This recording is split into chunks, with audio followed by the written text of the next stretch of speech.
ಬೆಂಗಳೂರಿನಲ್ಲಿ ಕೆಂಪೇಗೌಡ ಜಯಂತಿಯನ್ನ ಆಚರಿಸಲಾಗಿದೆ. ಆಚರಣೆ ವೇಳೆ ಶ್ರೀ ಸೌಮ್ಯನಾಥ ಸ್ವಾಮೀಜಿ ಉಪಸ್ಥಿತಿಯಿದ್ದರು. ಕೆಂಪೇಗೌಡ ಜಯಂತಿಯನ್ನ ಆಚರಿಸಲಾಗಿದೆ. ಬೆಂಗಳೂರಿನಲ್ಲಿ ಆಚರಣೆ ವೇಳೆ ಶ್ರೀ ಸೌಮ್ಯನಾಥ ಸ್ವಾಮೀಜಿ ಉಪಸ್ಥಿತರಿದ್ದರು. ಮುಖ್ಯ ಅತಿಥಿಯಾಗಿದ್ದರು ತಲಕಾಡು ಚಿಕ್ಕಮರಂಗೇಗೌಡ, ಶೋಭಾ ಕರಂದ್ಲಾಜೆ, ಸದಾನಂದಗೌಡ ಕೂಡ ಇದೇ ಕಾರ್ಯಕ್ರಮದಲ್ಲಿ ಹಾಜರಾಗಿದ್ದರು. ಬೆಂಗಳೂರಿನ ನಾಗಶೆಟ್ಟಿಯಲ್ಲಿಂದು ಕೆಂಪೇಗೌಡ ಜಯಂತಿಯನ್ನ ಆಚರಿಸಿದ್ರು. ಇದೇ ವೇಳೆ ಕಾರ್ಯಕ್ರಮದಲ್ಲಿ ಹಾಜರಿದ್ದ ಶ್ರೀ ಸೌಮ್ಯನಾಥ ಸ್ವಾಮೀಜಿ ಆಶೀರ್ವಚನವನ್ನ ಕೂಡ ನೀಡಿದರು. ಜ್ಞಾನಾಭಿವೃದ್ಧಿ ಟ್ರಸ್ಟ್ ಅಧ್ಯಕ್ಷ ತಲಕಾಡು ಚಿಕ್ಕಮರಂಗೇಗೌಡ ಮುಖ್ಯ ಅತಿಥಿಗಳಾಗಿ ಭಾಗವಹಿಸಿದ್ರು. ಅಲ್ಲದೆ ಹಲವು ಗಣ್ಯರು ಕೂಡ ಉಪಸ್ಥಿತರಿದ್ದರು.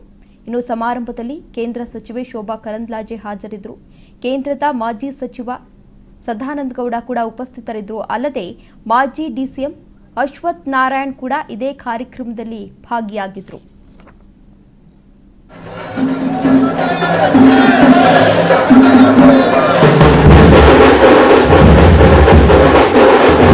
ಸೌಮ್ಯನಾಥ ಸ್ವಾಮೀಜಿಗಳು ಈ ವೇದಿಕೆ ಕಾರ್ಯಕ್ರಮದ ದಿವ್ಯ ಸಾನ್ನಿಧ್ಯವನ್ನ ವಹಿಸಿ ನಮ್ಮೆಲ್ಲರಿಗೂ ಕೂಡ ಆಶೀರ್ವಚನವನ್ನ ನೀಡಿದ್ರು.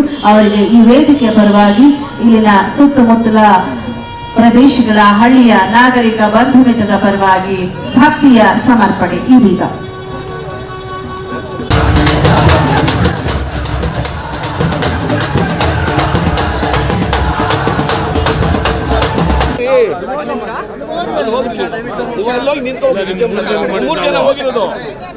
ಸದಾನಂದಗೌಡರಿಗೆ ಮುರಳಿ,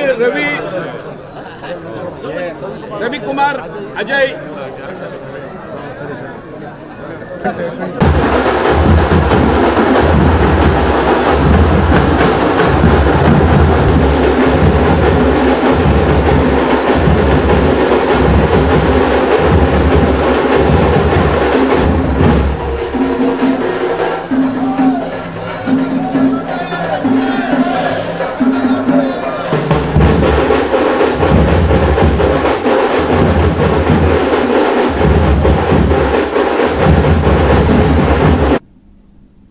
ನಾಡಪ್ರಭು ಕೆಂಪೇಗೌಡರ ಜಯಂತಿಯನ್ನು ರಾಜ್ಯದಾದ್ಯಂತ ಮತ್ತು ದೇಶದ ಹಲವಾರು ಭಾಗಗಳಲ್ಲಿ ನಾವು ಆಚರಣೆ ಮಾಡ್ತೀವಿ. ಬೆಂಗಳೂರನ್ನು ಕಟ್ಟಿರುವಂಥ, ಬೆಂಗಳೂರಿಗೆ ಶಕ್ತಿ ತುಂಬಿರುವಂಥ,